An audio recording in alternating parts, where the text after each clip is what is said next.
Thomas got home one day after a long night at work. He sat in his favorite recliner trying to relax when he decided to pick up the newspaper, see if there was anything of interest. After reading through the different articles and sports page, he decided to take a look at the classifieds to see if there was anything of interest. Well, as he looked through them and perusing through the usual gun for sale, boat for sale, car for sale, he saw that there was a notice for an estate sale and auction. Well, when he looked at the address, he immediately recognized it. It was a large old house on the other side of town. He remembered some old lady used to live there. Oh man, he said to himself, she must have finally died and must have owed some bills because they were selling off all of her stuff. Well, the auction was scheduled for Friday. Perfect, he thought to himself. I actually have that day off. So he continued about his weekly duties until finally Friday rolled around and he showed up for the estate sale. Well, he soon found out that pretty much everything in the auction was way out of his price range. He couldn't afford any of this stuff. Well, he was about to give up when finally one item eventually came up. It was a Nintendo Power Pad. Well, he remembered this because he remembered his older brother used to have one, but would never let him play on it. Immediately, his eyes kind of widened with excitement. Holy crap, I could finally own one of those myself, he thought to himself. Well, the bidding began, and nobody in the crowd really seemed interested in it at first. So he went ahead and made a bid, and lo and behold, he won it. Wow, I finally got a power pad, he thought to himself. 30 some years later, but, well, who cares? It's a power pad, it's mine, I'm taking it home. And with that, he got the power pad, took it home, and immediately hooked it up to his Nintendo that he owned.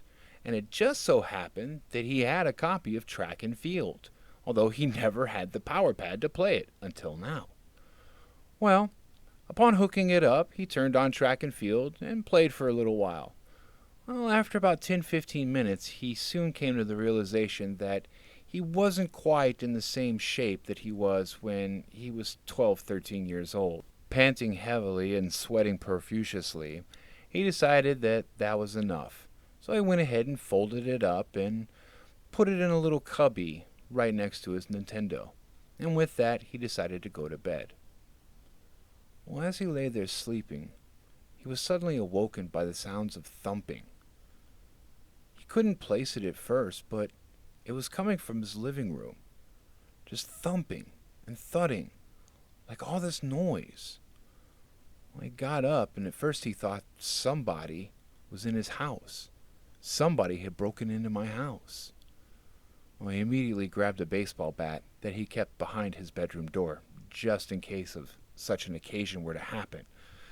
He was absolutely terrified. He never thought he'd actually have to use this thing. But obviously somebody was in here. Well, slowly he began to creep down the hallway, fearing what might be there. Could it be some prowler with a gun? Oh God, I hope they don't have a gun, he thought to himself. If they've got a knife, I've at least got a chance. I mean, I've got an aluminum baseball bat. Please don't have a gun.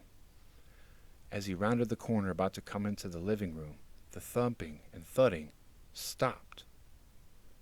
And when he got in there was no one. His TV was on, and the power pad was stretched out in the middle of the floor. As he looked at the TV, he saw it was Track and Field. What the hell? I thought I put this thing up, he thought. Well, checking around the house to make sure that nobody really had broken in, there was no sign of any entry or any break-in whatsoever. I must have been really tired, he thought. So with this, he went ahead and folded the power pad back up and stuck it back in the cubby next to the Nintendo. And with that, he went back to bed. Well, he lay there sleeping again, and he heard it again. Again, this thumping, pounding, like somebody jumping around. What the fuck? He thought. Again, he got up, grabbed his baseball bat, and began to slowly creep down the hallway, There's got to be somebody in this house. There's got to be somebody in this house. Well, this time it was real quiet, and as he turned the corner, he heard the telltale sign of the game pausing. Holy shit, he thought. Somebody's in here playing my Nintendo? Somebody broke in to play my Nintendo? What the hell? When he got into the living room, nobody was there. The power pad again was stretched out across the floor, and the television was on. Track and field. This is weird, he thought to himself. There's no way. There's no way. I know I put that up. I don't know what's going on, he said out loud. Well, with this being kind of freaked out, he decided enough was enough, and this time he unhooked the power pad, shut everything off, folded the power pad up, and actually put it in his closet in the hallway, shutting the door, and he went back to bed. Well, within several hours, he heard it again, pounding, banging, thumping. No way, he thought to himself. He got up, crept down the hallway, and before he got to the living room, he heard the telltale sound of the game being paused. There's no way, he thought. There's no way. I put that thing in the closet, here in the hallway. When he looked down the hallway, he saw the hallway door was wide open. He moved past it, and there was nobody there. The television was on, track and field was back in the Nintendo, and the power pad was spread out across his floor. To hell with this, he said out loud. And with that, he unhooked the power pad, scooped it up, went outside, and threw it directly in the trash. He wasn't going to have any more of this. Whatever was going on with this thing, he was done and had had enough. So with that, he came back inside and went back to bed. Well, within a couple of hours, he was immediately woken up by a feeling that he wasn't alone. Somebody was in his room with him. His eyes shot open, and at the foot of his bed there stood a little boy, maybe about 10 years old, sandy blonde hair, and his clothes. There was something about his clothes. They were like out of date, like something from the 80s. He couldn't quite place it, but he remembered wearing the same things when he was a kid. He was just about to ask, "Who are you? What are you doing in here?" when the little boy's mouth opened and began to extend much further than humanly possible, and a piercing scream emanated from his mouth. The boy pointed to the outside, pointing towards the area where the power pad had been thrown out, pointing to that side of the house. That scream continued to emanate from his mouth. It just kept raising in pitch, becoming ear-splitting, and the boy continued to point at that side of the house. He couldn't say anything. Thomas could not get a word in. He was absolutely terrified. Whatever this thing was, it was not a little boy. It was not a little boy.